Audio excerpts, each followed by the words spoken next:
এ যেন চোরের মায়ের বড় গলা। ব্যক্তি মালিকানাধীন দোকান অবৈধভাবে দখল করে মাদ্রাসা নির্মাণের চেষ্টা।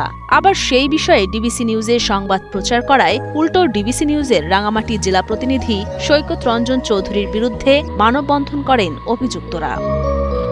25 এপ্রিল রাঙামাটিতে দোকান দখল করে মাদ্রাসা নির্মাণের অভিযোগ বিএনপির নেতাকর্মীদের বিরুদ্ধে। এই শিরোনামে একটি সংবাদ প্রচার হয় ডিবিসি নিউজে, যেখানে অভিযোগকারী ও অভিযুক্ত দুই পক্ষের বক্তব্যই প্রচার করা হয়। আমি তো কিনা সূত্রে আমি এই জায়গার মালিক, আমার বাবার জায়গা, আমার কিনা সূত্রে আমার মালিক, আমার কাছে কাগজপত্র এভিডেন্স সবগুলো আছে। এই জায়গাটা ছিল আগে সানরাইজ স্পোর্টিং ক্লাব, ওটা সভাপতি ছিলাম আমি, এর আগেও ছিল। দুই পক্ষের বক্তব্য সহ প্রতিবেদনটি প্রচার করার পরও ডিবিসি নিউজের রাঙামাটি জেলা প্রতিনিধি সৈকত রঞ্জন চৌধুরীর বিরুদ্ধে মানববন্ধন করেন অভিযুক্তরা। এ বিষয়ে স্থানীয় সাংবাদিকরা জানান, উভয় পক্ষের বক্তব্য উপস্থাপন করে সংবাদ প্রচার করা সত্ত্বেও মিথ্যা মানববন্ধন করেছেন প্রভাবশালী এক দল। কারো বক্তব্য প্রচার করা মিথ্যা কিংবা উদ্দেশ্য প্রণোদিত নয় বলেও জানান সাংবাদিকগণ। যে সংবাদটি পরিবেশিত হয়েছে সেটা আমরা দেখেছি, সেখানে উভয় পক্ষের বক্তব্য আমরা দেখেছি স্বাধীন সাংবাদিকতার পথে বাধা হিসেবে মনে করছি। পট পরিবর্তনের পরে আমরা যে স্বাধীনতার কথা বলছি সেটা আসলে বাস্তবায়ন হচ্ছে না। জানা গেছে, মানববন্ধনের নেতৃত্বে ছিলেন স্থানীয় বিএনপি ও জামায়াতের কিছু নেতাকর্মী।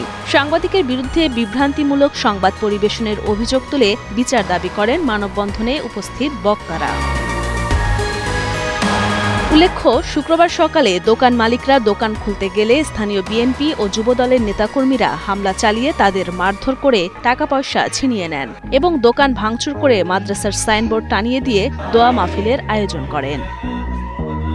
ভুক্তভোগীরা প্রমাণস্বরূপ জমির খতিয়ান, খাজনার রসিদ এবং মালিকানার কাগজপত্র দেখালেও সংবাদটি মিথ্যা সংবাদ বলে দাবি করেন মানববন্ধনের বক্তারা।